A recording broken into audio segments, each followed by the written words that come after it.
সাম্প্রতিক ঘটনাবলী নিয়ে যমুনায় বিএনপি জামায়াতসহ ৪ দলের সাথে বৈঠক করেছেন প্রধান উপদেষ্টা।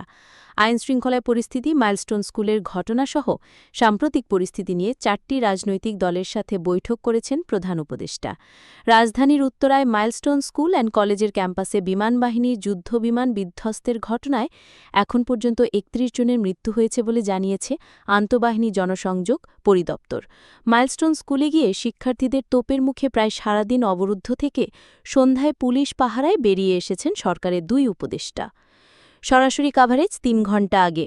মঙ্গলবার যা হলো, প্রধান উপদেষ্টা অধ্যাপক মোহাম্মদ ইউনুস রাতে ৪টি রাজনৈতিক দলের সঙ্গে বৈঠক করেছেন। বৈঠকে ফ্যাসিবাদ বিরোধী ঐক্যের ক্ষেত্রে বিভেদ বা মতভিন্নতা নেই দলগুলো সরকারকে জানিয়েছে বলে জানিয়েছেন আইন উপদেষ্টা আসিফ নজরুল। বৈঠকে আইনশৃঙ্খলা ও নির্বাচন ইস্যু নিয়ে আলোচনা হয়েছে।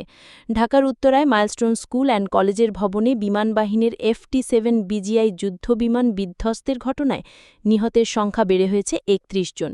মঙ্গলবার দুপুর ২টায় আন্তঃবাহিনী জনসংযোগ পরিদপ্তর ISPR এ তথ্য জানায়।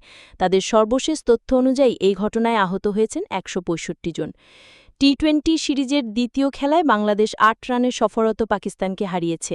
এর ফলে ১ ম্যাচ হাতে রেখেই সিরিজ জিতে নিল বাংলাদেশ।